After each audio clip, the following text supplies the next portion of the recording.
Good morning students. देखो, आज अपना चैप्टर स्टार्ट करेंगे अपन गति। आज का जो अपना चैप्टर होगा बच्चों, वो होगा गति। गति के बारे में पढ़ेंगे। बहुत ही इंटरेस्टेड चैप्टर है, तो आप लोगों को बिल्कुल ध्यान देके पढ़ना है। ठीक है। गति गति समझने से पहले आप लोगों को एक चीज बताता हूं। सबसे पहले, जैसे मान लो अपन बोलते हैं कि कोई भी वस्तु विराम अवस्था में है, वस्तु की विराम अवस्था और गति की अवस्था।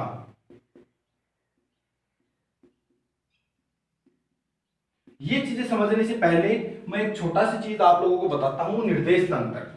ठीक है, ये समझने से पहले एक छोटी सी चीज बताता हूं, निर्देश तंत्र। निर्देश तंत्र। अब निर्देश तंत्र क्या होता है?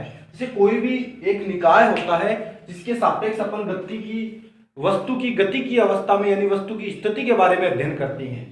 ठीक है, तो वह निर्देश तंत्र क्या होगा? वह निकाय जिसके सापेक्ष अपन किसी वस्तु की स्थिति का अध्ययन करते हैं, निर्देश तंत्र कहलाता है। एग्जाम्पल समझो। कैसे? देखो, जैसे मान लो अपन ऐसे बच्चों किसी भी वस्तु को, जैसे मान लो अपना जो पूरा यूनिवर्स है, पूरा ब्रह्मांड है, इसके अंदर अपन ऐसे बोले तो सारी वस्तुएं गति कर रही है। ठीक है, रेस्ट पर कोई वस्तु नहीं है। कैसे? देखो, क्योंकि वस्तु भी क्या है बच्चों, पृथ्वी भी क्या है, अपनी अक्ष पर ऐसे घूर्णन करती है, अपने अक्ष पर घूमती है, तो अपन भी उसके सापेक्ष उसके साथ साथ घूम रहे हैं ऐसे। तो अगर अपन बोले तो अपन सारी वस्तुएं जो रहती है ब्रह्मांड के अंदर, एवरीथिंग इज इन मोशन, सारी वस्तुएं क्या है? गति की अवस्था में है। लेकिन अपन फिजिक्स के अंदर न्यूमेरिकल्स करने के लिए या फिजिक्स के अंदर किसी ऑब्जेक्ट की स्टडी करने के लिए अपन क्या करते हैं? एक निर्देश तंत्र मानते हैं जिसके सापेक्ष अपन देखते हैं कि ये वस्तु रुकी हुई है या गति कर रही है, उस निर्देश तंत्र के सापेक्ष। ठीक है, उस निकाय के सापेक्ष, जिसे निर्देश तंत्र बोला जाता है। ठीक है, तो वो कैसे अपन कंसीडर करेंगे, कैसे लेंगे, तो वो उसके लिए मैं एक एग्जांपल बताता हूं। देखो, अच्छा एग्जांपल है, ध्यान से देखना। जैसे मान लो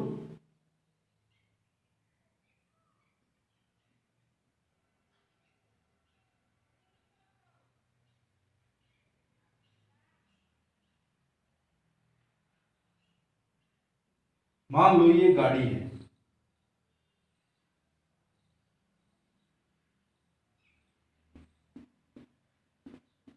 पुराने जमाने की गाड़ी है। ठीक है, क्या बच्चों इसके अंदर एक आदमी यहां बैठा हुआ ए, एक आदमी मान लो यहां बैठा हुआ है बी, इसके अंदर दो आदमी बैठे हुए हैं। ठीक है, एक आदमी ये मान लो ऐसे सड़क से ऐसे जा रही है और एक आदमी मान लो ऐसे सड़क के किनारे इधर खड़ा हुआ है, एक ये खड़ा हुआ है। ठीक है, एक आदमी है जो ऐसे खड़ा हुआ है। ठीक है, ये अब देखो, अपन को देखना है, ये आदमी मैं बोलता हूं सी। आप लोग देखो, जब आप लोग खुद गाड़ी के अंदर बैठे हुए रहते हो तो आपके पास में जो आदमी बैठा हुआ, जो पास में जो बैठा हुआ है, तो आप लोग गाड़ी मान लो चल रही है आगे, ये गाड़ी है जो इधर वेग वी वेग से चल रही है आगे। ठीक है, अब अपन ये ए इस बी को देखेगा तो इसको क्या, ये ए देख रहा है बी को, अपन को बी को देखना है। ए बी को देखेगा तो इसको ये क्या लगेगा? रेस्ट पर लगेगा, यानी रुका हुआ रहेगा। अपन गाड़ी के अंदर जब बैठे हुए रहते हैं, अपने पास में जो सवारी बैठी हुई रहती है, गाड़ी चल रही है, तो अपन उस पास वाली सवारी अपन को रुकी हुई लगती है क्योंकि अपने पास में ही रहती है वो। ठीक है, लेकिन जब ये बाहर वाला आदमी जो बाहर खड़ा हुआ है सी आदमी, ये इसको देखता है बी को, तो क्या ये गाड़ी ऐसे वी वेग से चल रही है, तो इसके साथ साथ में ये आदमी भी चल रहा है, तो इसको ये आदमी भी क्या होता है बच्चों? चलता हुआ फील होता है। तो ये एक ही पर्सन है, एक ही उसकी स्थिति है, मान लो ऐसे, ये बी इसके अंदर बैठा हुआ है। अब देखो, इसको दो जने देख रहे हैं, एक तो ए देख रहा है और एक सी देख रहा है। ए जब इसको देख रहा है तो इसको ये रुका हुआ लग रहा है, और जब सी इसको देख रहा है उसी टाइम पर तो इसको ये गति करता हुआ दिख रहा है, यानी चलता हुआ दिख रहा है। ठीक है, तो बच्चों इसी प्रकार क्या होता है, अलग अलग निर्देश तंत्र के सापेक्ष किसी वस्तु की स्थिति अलग अलग हो सकती है। ठीक है, तो इसीलिए अपन को जब भी अपन न्यूमेरिकल्स करेंगे, क्वेश्चन वगैरह करेंगे, या फिर फिजिक्स के अंदर आगे अपन पढ़ते हैं, अध्ययन करते हैं, तो इसके अंदर अपन क्या करते हैं? एक निर्देश तंत्र कंसीडर करते हैं, एक निर्देश तंत्र मानते हैं। ठीक है, उस निर्देश तंत्र के सापेक्ष अपन बोलेंगे कि वो वस्तु गति कर रही है या फिर वो वस्तु रुकी हुई है। ऐसे अपन नहीं बोल सकते। जैसे अपने सवाल भी आता है, आप लोगों ने भी देखा होगा बचपन में कहीं सवाल, या फिर अभी अपन करेंगे इस चैप्टर के अंदर, तो ऐसे बोला जाता है कि एक वस्तु 20 मीटर पर सेकंड के वेग से, क्या बोलेगा? एक वस्तु 20 मीटर प्रति सेकंड की के वेग से पृथ्वी के सापेक्ष गति कर रही है, पृथ्वी के धरातल के सापेक्ष गति कर रही है, या दूसरी ट्रेन के सापेक्ष गति कर रही है, ठीक है, तो उसमें अपन निर्देश तंत्र को कंसिडर करते हैं। ठीक है, काफी सवाल होते हैं जिसमें डायरेक्ट ऐसे बोल देता है, तो उसमें अपन को अर्थ को कंसिडर करना है। ठीक है, पृथ्वी को कंसिडर करते हैं अपन, या फिर जैसे मान लो अपन को बोलता है उस सवाल में अपन को अपने आप ही लग जाता है कि इसमें निर्देश तंत्र क्या है क्या नहीं है। ठीक है, तो सिंपल सी बात है, बस आप लोगों को याद रखना है कि निर्देश तंत्र क्या होता है। तो वह निकाय जिसके सापेक्ष किसी कण की या किसी वस्तु की गति का अध्ययन किया जाता है वो क्या कहलाता है? निर्देश तंत्र, गति का या स्थिति का। ठीक है, वो क्या होगा? निर्देश तंत्र। अब अपन अपने मुद्दे की बात पे आते हैं, विराम अवस्था और गति की अवस्था। ठीक है, विराम अवस्था क्या होती है? क्या आप लोगों को पता है? रेस्ट पर विराम अवस्था मतलब रेस्ट। रेस्ट का मतलब क्या होता है? जैसे मान लो ये मार्कर है, ठीक है, ये अभी यहां पर है, इस पोजीशन पर है, ये इसकी स्थिति है, अभी ये इस स्थिति पर है, थोड़ी देर में यहां चला गया तो इसकी स्थिति ये हो गई, ये होती है स्थिति, पोजीशन। अभी देखो ये इस पोजीशन पर है, अभी इस स्थिति पर है। ठीक है, अब क्या हो रहा है? ये ऐसे जाके अगली टाइम में इस स्थिति पर आ गया, मतलब पहले इस स्थिति पर था, थोड़ी देर के बाद में देखा अभी यहाँ पे था, फिर थोड़ी देर के बाद देखा यहाँ था, फिर थोड़ी देर बाद में देखा आगे चला गया, ऐसे। मतलब क्या हो रहा है? टाइम के साथ साथ में इसकी स्थिति क्या हो रही है बच्चों? चेंज हो रही है। टाइम के साथ साथ में इसकी स्थिति परिवर्तित हो रही है। पहले इस स्थिति पर था, फिर आगे चला इस स्थिति पर, थोड़ा टाइम बाद में देखा अपन ने, फिर थोड़ा टाइम बाद में आगे इस स्थिति पर, फिर इस स्थिति पर। ठीक है, मतलब क्या हो रहा है कि समय के साथ में ये जो वस्तु है, ये जो मार्कर है या फिर ये जो वस्तु है, इसकी स्थिति में परिवर्तन हो रहा है। ठीक है, तो इसलिए वो वस्तु किस में बोली जाती है? कौन सी अवस्था में बोली जाती है? गति की अवस्था में। तो अपन क्या बोलेंगे? यदि कोई वस्तु किसी वस्तु की स्थिति में समय के साथ परिवर्तन होता है तो वह वस्तु गति की अवस्था में कहलाती है। क्या बोला मैंने? यदि किसी वस्तु की स्थिति में समय के साथ में परिवर्तन होता है तो वह वस्तु गति की अवस्था में कहलाती है।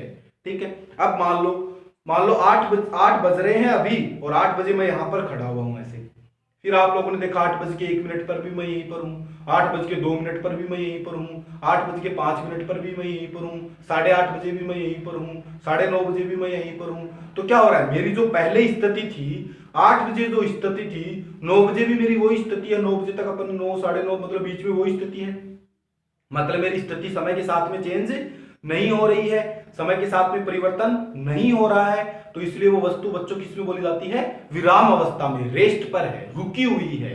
ठीक है, तो यदि किसी वस्तु की स्थिति में समय के साथ परिवर्तन नहीं होता है तो वस्तु विराम अवस्था में बोली जाती है। ठीक है, तो आप लोगों को अगर लिखना हो तो क्या लिखोगे? यदि किसी वस्तु की स्थिति में समय के साथ परिवर्तन नहीं होता है तो वस्तु विराम अवस्था में कहलाती है। ठीक है, और गति की अवस्था में क्या होगी कि यदि किसी वस्तु की स्थिति में समय के साथ परिवर्तन होता है तो वस्तु गति की अवस्था में कहलाती है। ठीक है, तो आप लोग पहले हेडिंग डालो, पहले तो ये अपना चैप्टर का नाम है गति, मोशन। अब आप लोग इसके अंदर पहली हेडिंग डालो निर्देश तंत्र, पहली हेडिंग डालो निर्देश तंत्र। ठीक है, इसकी परिभाषा लिखो, निर्देश तंत्र, इसकी परिभाषा लिख लो, लिखो वह निकाय जिसके सापेक्ष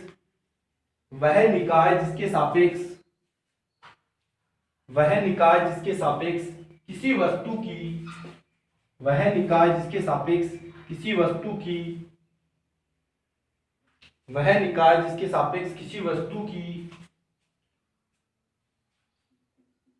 निर्देश तंत्र लिखना आप लोगों को, निर्देश तंत्र। इसमें क्या लिखना है?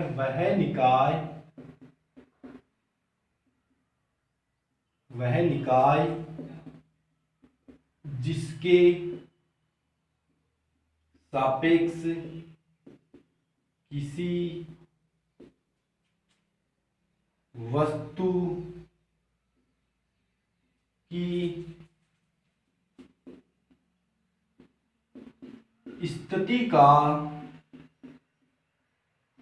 स्थिति का अध्ययन किया जाता है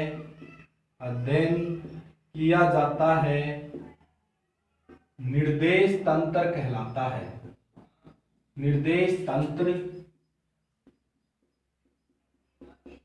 कहलाता है। ठीक है, तो निर्देश तंत्र क्या हुआ? वह निकाय जिसके सापेक्ष किसी वस्तु की स्थिति का अध्ययन किया जाता है निर्देश तंत्र कहलाता है। ठीक है, लिख लिया। फिर आगे है बच्चों विराम अवस्था। तो विराम अवस्था क्या होगी, इसमें लिख लो, यदि किसी वस्तु की स्थिति में समय के साथ, यदि किसी वस्तु की स्थिति में समय के साथ परिवर्तन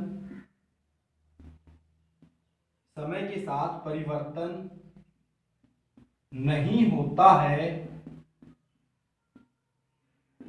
तो वह वस्तु विराम अवस्था में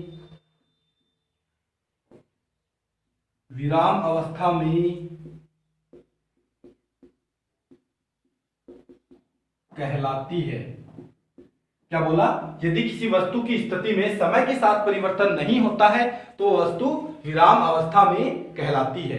जल्दी से लिख लो, वीडियो को पॉज कर दो और फिर लिख लो, वीडियो को पॉज करते जाओ और उतारते जाओ।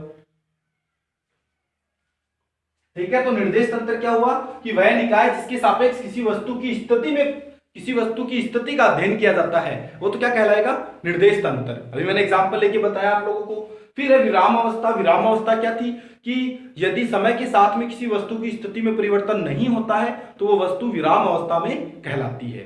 ठीक है, इजी सा आएगा। उसके बाद में नेक्स्ट देखो गति। नेक्स्ट है गति।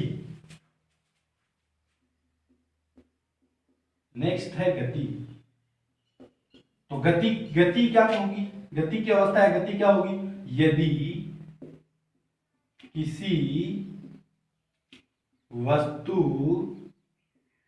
किसी वस्तु की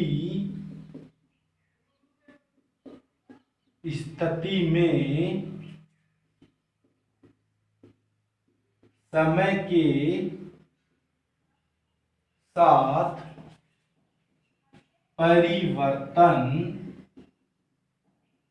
होता है तो वह वस्तु गति की अवस्था में कहलाती है। यानी क्या हुआ, यदि किसी वस्तु की स्थिति में समय के साथ परिवर्तन होगा तो वस्तु गति की अवस्था में कहलाएगी। जैसे आप लोग देखते हो सड़क पर गाड़ी जाती है, सड़क पर गाड़ी चल रही है, आप लोग देखते हो पहले मान लो यहाँ पर है, फिर आगे चल के यहाँ पर आ गई, फिर यहाँ पे, फिर यहाँ पर, तो मतलब उसकी स्थिति चेंज हो रही है, समय भी चेंज हो रहा है। समय तो चेंज होता ही है, आप कुछ करो चाहे नहीं करो समय तो चेंज होगा ही। समय तो परिवर्तन, समय में तो चेंज होगा, समय तो मतलब आगे बढ़ेगा ही। ठीक है, तो अगर मान लो उसकी स्थिति में परिवर्तन हो रहा है तो वो वस्तु गति की अवस्था में है और वो वस्तु वही की वही है, रुकी हुई है, मतलब वो विराम अवस्था में है। ठीक है, तो याद रहेगा क्या आप लोगों के सब। ठीक है, तो ये लिख लो, वीडियो को पॉज करो और लिखो।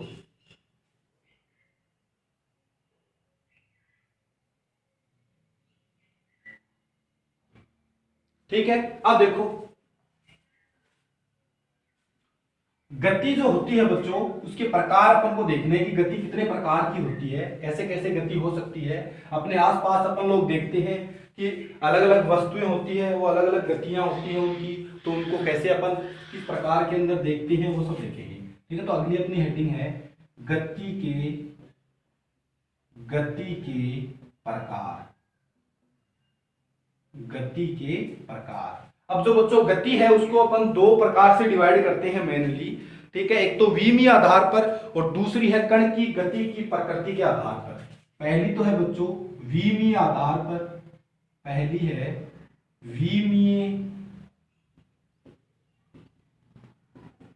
विमीय आधार पर और दूसरी है कण या वस्तु की गति की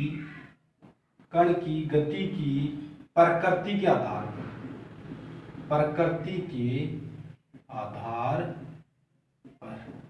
ठीक है, तो गति दो प्रकार से डिवाइड कर सकते हैं अपन। एक तो विमीय आधार पर, एक जो कण की गति की प्रकृति के आधार पर। अब बात करते हैं अपन कण की।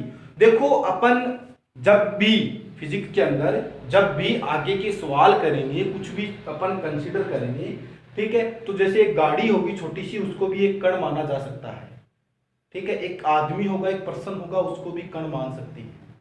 ठीक है, लेकिन ट्रेन के सवाल, जैसे ट्रेन की लेंथ बड़ी होती है, गाड़ी होती है, मान लो गाड़ी 50 किलोमीटर चली, गाड़ी 50 किलोमीटर चली, ठीक है, अब उसकी 50 जो उसकी दूरी जो चली वो 50 किलोमीटर है, उसकी अपेक्षा में उसकी जो खुद की साइज है गाड़ी की वो बहुत ज्यादा छोटी है, वो तो मीटर में होगी, मान लो 10 मीटर, 5 मीटर, 4 मीटर ऐसे।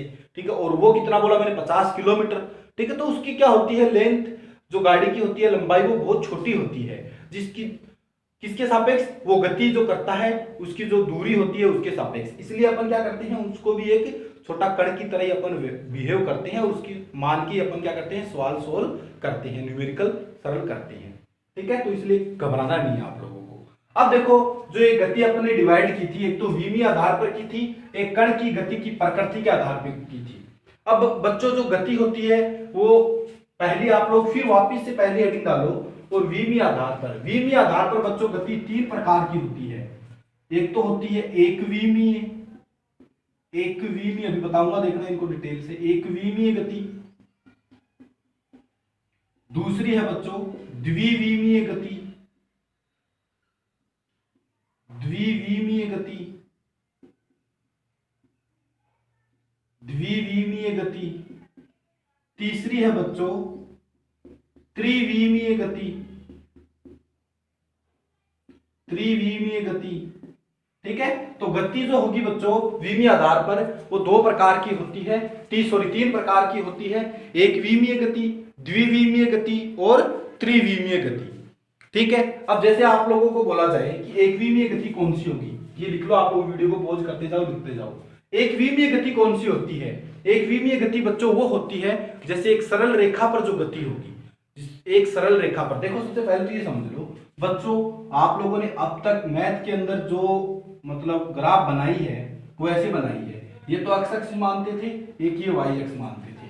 बच्चों एक अक्ष और होती है जेड अक्ष, जिसको अपन ऐसे दिखाते हैं, जेड अक्ष को दिखाते ऐसे हैं, और बच्चों वो ऐसे होती है, ऐसे बाहर की ओर। ये 2 अक्ष हो गई, ये बाहर की ओर। उसको समझने के लिए आप लोग रूम का एक कोना ले सकते हो, जैसे मान लो वो कोना है रूम का, उसमें एक लाइन इधर जा रही है, पट्टी जिस पर रखी हुई है वो एक लाइन इधर जा रही है, इसको एक्स अक्ष मान लिया, एक लाइन इधर आ रही है, इसको वाई अक्ष मान लिया, एक लाइन नीचे की ओर आ रही है, इसको जेड अक्ष मान लिया। मतलब तीनों अक्सिस क्या होती है, एक दूसरे के परपेंडिकुलर होती है, एक दूसरे के लंबवत होती है। आपस में उनके बीच में एंगल कितना होता है, कोण कितना होता है बच्चों, 90 डिग्री का होता है।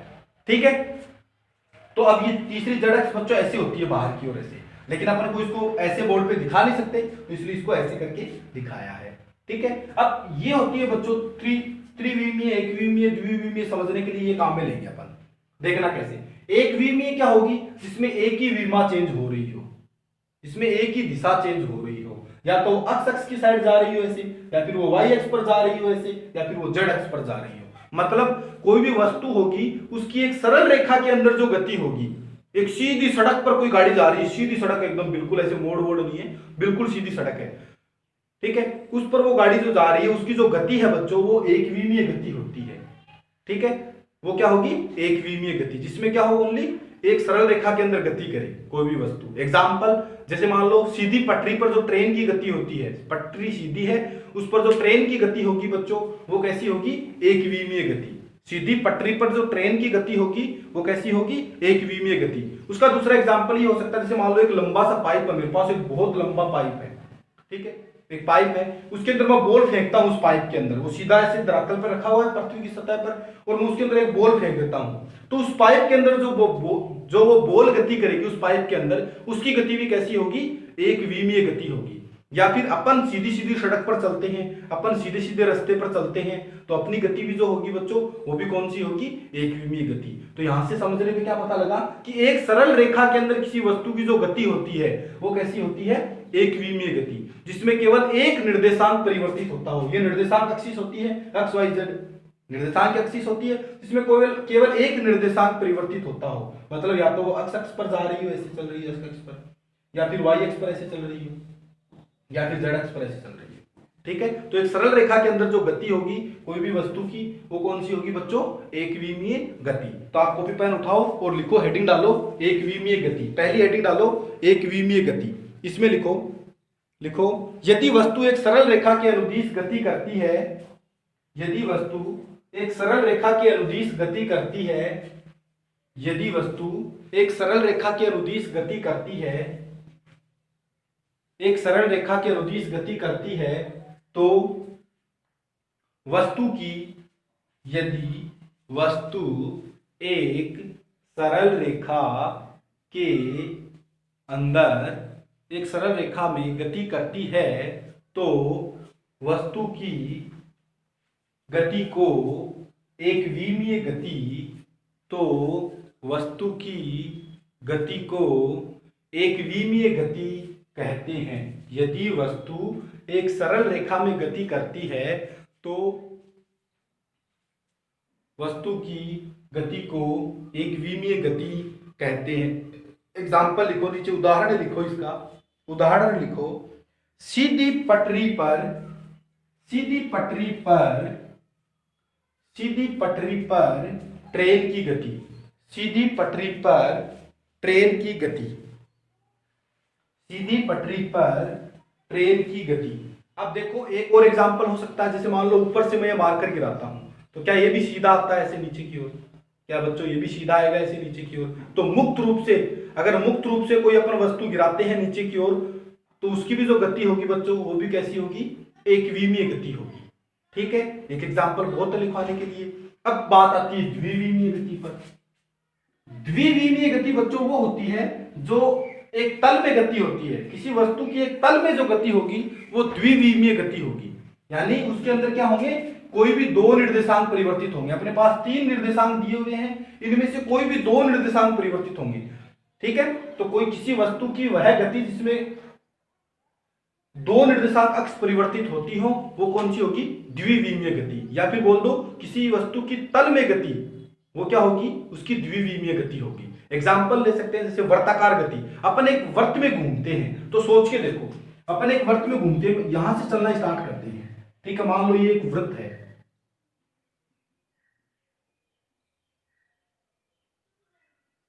मान लो एक ही वृत्त है। ठीक है, इसके अंदर अपन यहां से चलना स्टार्ट करते हैं, तो यहां से अपन गए, ऐसे चले चले चले चले। अब देखो क्या हो रहा है, अपन इस डायरेक्शन में भी बढ़ रहे हैं, इधर भी तो चल रहे हैं, और अपन इधर भी चल रहे हैं। देखो ऊपर की ओर भी चल रहे हैं, ऊपर की ओर नहीं चल रहे, क्या देखो ऊपर की ओर चल रहे हैं, तभी तो यहाँ आ गए। अब अपन इधर भी बढ़ रहे हैं और ऊपर की ओर भी बढ़ रहे हैं, फिर वापिस इधर आ गए।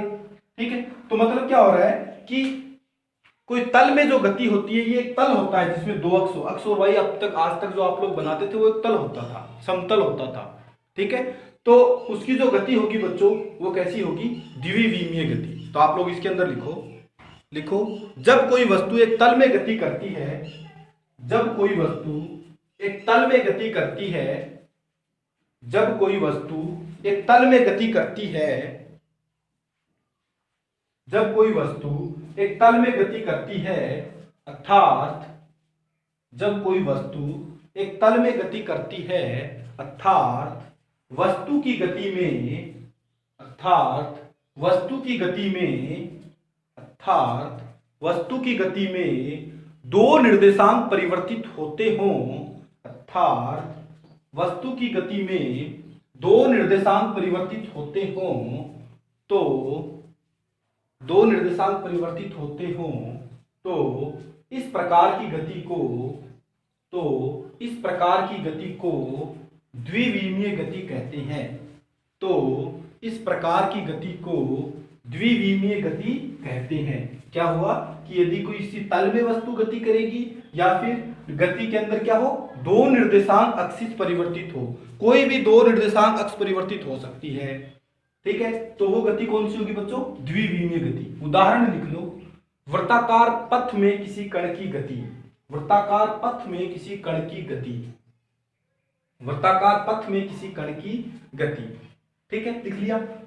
अब बच्चों एक एग्जाम्पल ये भी हो सकता है कि जैसे मान लो अब मैं बॉल फेंकता हूं यहां से ऐसे सीधी, ऐसे फेंक दी मैंने बॉल, तो बॉल की जो गति होगी, बॉल क्या होगा, मैंने फेंकी वो ऐसे गई थोड़ा ऊपर, फिर वापस ऐसे नीचे गई, क्या हुआ, ऐसा कि ऐसे गई, जिसको प्रक्षेप्य गति बोलते हैं, आगे क्लास में आप लोग पढ़ोगे।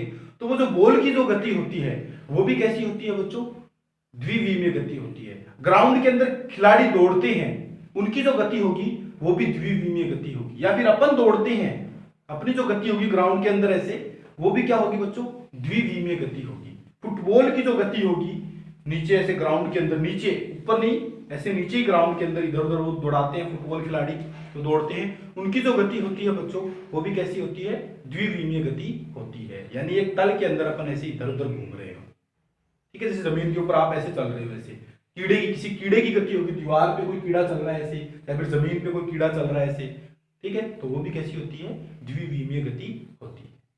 ठीक है, समझ में आया। अब देखो अगला है अपना त्रिविमीय गति। त्रिविमीय गति का बेस्ट एग्जांपल ले सकते हो, पक्षी आकाश में उड़ते हैं, उनकी जो गति होती है वो त्रिविमीय गति होती है। मुक्त आकाश के अंदर कोई भी वस्तु है, जैसे पतंग की गति मान लो, अपन उड़ते हैं आकाश के अंदर, कोई भी मान लो आकाश के अंदर ऐसे उड़ता है, फिर पतंग की ऐसे गति होती है, वो कैसी गति होती है बच्चों, त्रिविमीय गति होती है। ठीक है, तो मुक्त आकाश के अंदर किसी वस्तु की गति क्या होगी, त्रिविमीय गति होगी। उसके अंदर बच्चों तीनों निर्देशांक परिवर्तित होते हैं, एक्स वाई जेड तीनों परिवर्तित होते हैं, इसलिए इस प्रकार की गति को क्यों बोला जाता है, अपन क्या बोलते हैं, त्रिविमीय गति। तीनों विमाएं परिवर्तित होती है, तीनों निर्देशांक परिवर्तित होते हैं, इसलिए कैसी बोलते हैं उसको, त्रिविमीय गति। और दो होते हैं उसमें, द्विविमीय बोला था, सरल रेखीय गति, एक रेखा के अंदर एक ही निर्देशांक परिवर्तित होता है, उसको लिए उसको एक विमीय बोला था। ठीक है, तो आप लोग हेडिंग डालो त्रिविमीय गति। त्रिविमीय गति इसमें लिखो, त्रिविमीय गति इसमें लिखो, जब कोई किसी, ऐसे लिख लो, किसी वस्तु की मुक्त आकाश में गति, किसी वस्तु की मुक्त आकाश में गति को, किसी वस्तु की मुक्त आकाश में गति को त्रिविमीय गति कहते हैं। किसी वस्तु की मुक्त आकाश में गति को त्रिविमीय गति कहते हैं। किसी वस्तु की मुक्त आकाश में गति को त्रिविमीय गति कहते हैं। किसी वस्तु की मुक्त आकाश में गति को त्रिविमीय गति कहते हैं। उदाहरण लिख लो, उड़ते हुए पक्षी की गति। उदाहरण लिख लो, उड़ते हुए पक्षी की गति। उड़ते हुए पक्षी की गति,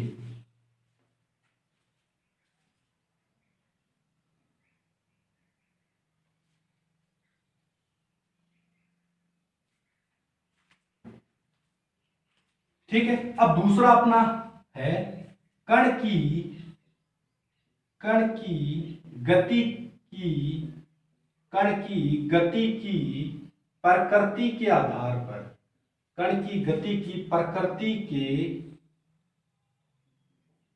आधार पर, कण की गति की प्रकृति के आधार पर।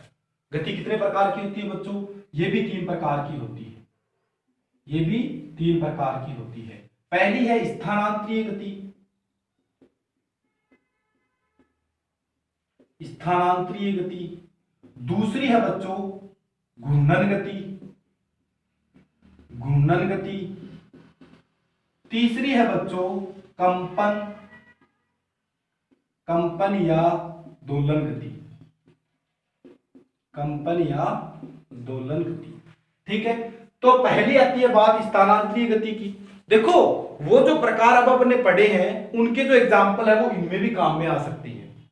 ठीक है, अब देखो घूर्णन, स्थानांतरीय गति कौन सी होती है, स्थानांतरीय गति होती है बच्चों कि वस्तु की स्थिति चेंज हो रही हो, समय के साथ में वस्तु की स्थिति चेंज हो रही है तो वो स्थानांतरीय गति हो रही है।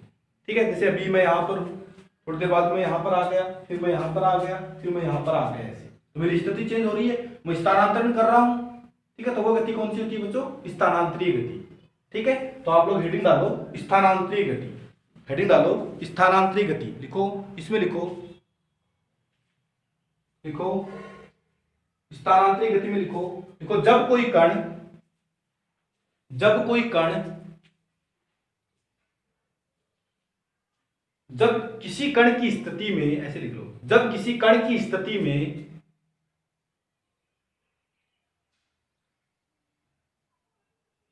जब किसी कण की स्थिति में किसी निर्देश तंत्र के सापेक्ष, जब किसी कण की स्थिति में किसी निर्देश तंत्र के सापेक्ष, किसी निर्देश तंत्र के सापेक्ष परिवर्तन होता है, निर्देश तंत्र के सापेक्ष परिवर्तन होता है, परिवर्तन होता है, तो इस प्रकार की गति को तो इस प्रकार की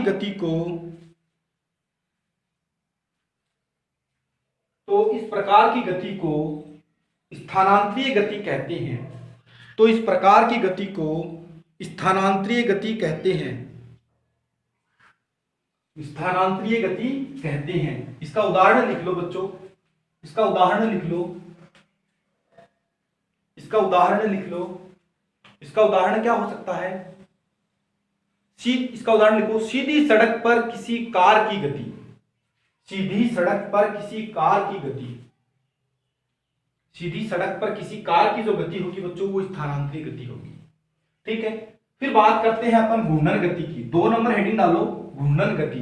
घूर्णन गति क्या होगी? घूर्णन गति को आप लोग ऐसे समझ सकते हो, जैसे सीलिंग जो फैन होता है, अपना जो पंखा लगा हुआ होता है रूम के अंदर, उस पंखे की जो गति होती है बच्चों वो घूर्णन गति होती है।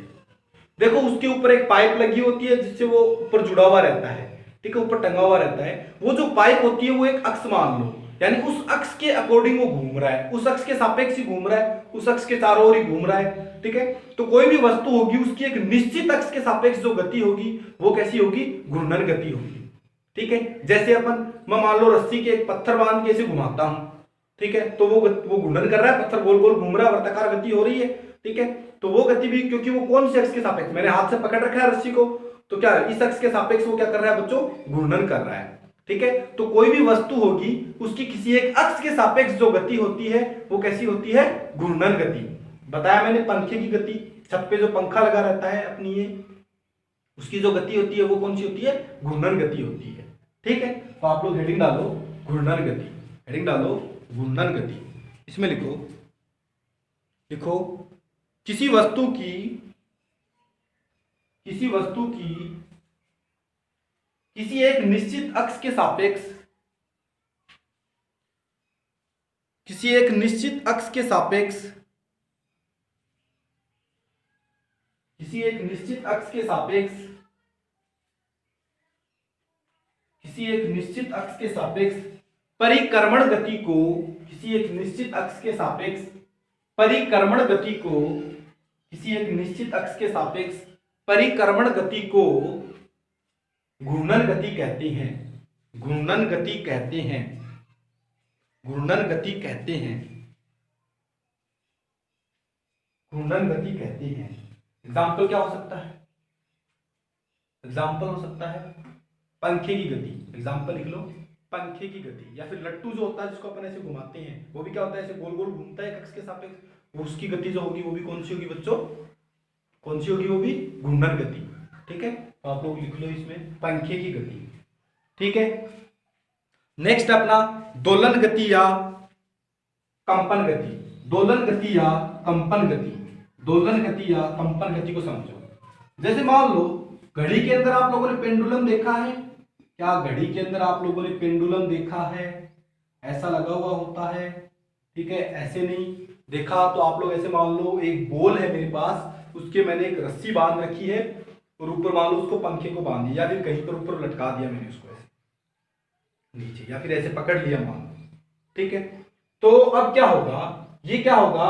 इसको मैं इधर पकड़ के खींचूंगा, मतलब यहां लेके आ गया, ठीक है, यहां से इसको छोड़ दिया तो क्या होगा? इधर जाएगा, ऐसे जाएगा, ठीक है, ऐसे जाएगा, तो ये ऐसे ऐसे गति करेगा।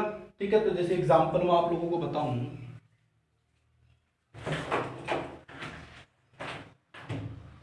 जैसे मान लो ये है एग्जांपल, जैसे मान लो ये एक बॉल बांध रखी है मैंने ये रस्सी से, ठीक है, इसको मैं पकड़ के ऐसे यहां इधर करता हूं, छोड़ देता हूं। अब ये जो गति हो रही है बच्चों, एक माध्य स्थिति है इसकी, ये स्थिति है, इस स्थिति के इधर उधर गति हो रही है, इर्द गिर्द गति हो रही है। एक माध्य स्थिति के इर्द गिर्द जो गति होती है किसी वस्तु की, वो होती है बच्चों दोलन गति या कंपन गति। जैसे सिंपल पेंडुलम की गति, ठीक है, ये गति जो होती है बच्चों, ये कैसी होती है? दोलन गति या कंपन गति। एक माध्य स्थिति के इर्द गिर्द किसी वस्तु की जो गति होगी उसको अपन क्या बोलेंगे बच्चों? कौन सी गति बोलेंगे? दोलन गति या कंपन गति। ठीक है, तो आप लोग इसमें हेडिंग डालो कंपन गति या दोलन गति। इसके अंदर लिख लो, लिखो, लिखो जब कोई वस्तु किसी माध्य स्थिति के, जब कोई वस्तु किसी माध्य स्थिति के, जब कोई वस्तु किसी माध्य स्थिति के इर्द गिर्द गति करती है, इर्द गिर्द, जब कोई वस्तु किसी माध्य स्थिति के इर्द गिर्द गति करती है, इर्द गिर्द गति करती है, तो वस्तु की गति को दोलन गति कहते हैं। जब कोई वस्तु किसी माध्य स्थिति के इर्द गिर्द गति करती है तो वस्तु की गति को दोलन गति कहते हैं। जब कोई वस्तु किसी माध्य स्थिति के इर्द गिर्द गति करती है तो वस्तु की गति को दोलन गति कहते हैं। लिख लिया? फिर एग्जांपल लिख लो इसका, आप लोग उदाहरण लिख लो इसका। घड़ी के पेंडुलम की गति, घड़ी के पेंडुलम की गति, घड़ी के पेंडुलम की गति, घड़ी के पेंडुलम की गति। घड़ी का जो पेंडुलम होगा, घड़ी के अंदर पेंडुलम लगा होता देखा आप लोगों ने, ऐसे ऐसे उसके अंदर वो होता रहता है, पेंडुलम होता है वो, जैसे अभी मैंने बताया आप लोगों को चार्जर से, ठीक है। तो उसकी जो गति होती है बच्चों वो दोलन गति होती है, ठीक है। तो ये क्या हो गया बच्चों, अपने गति के प्रकार हो गए। तो उम्मीद करता हूं आप लोगों ने अच्छे से पढ़ा होगा, नोट्स बना लो साथ साथ में। और कल का अपना जो टॉपिक होगा अपन पढ़ेंगे विस्थापन और इनके बारे में, ठीक है। विस्थापन वगैरह ये सब अपन पढ़ेंगे, दूरी विस्थापन ये सब, ठीक है। तो आज के लिए बस इतना, बाकी रहेगा नेक्स्ट डे। धन्यवाद।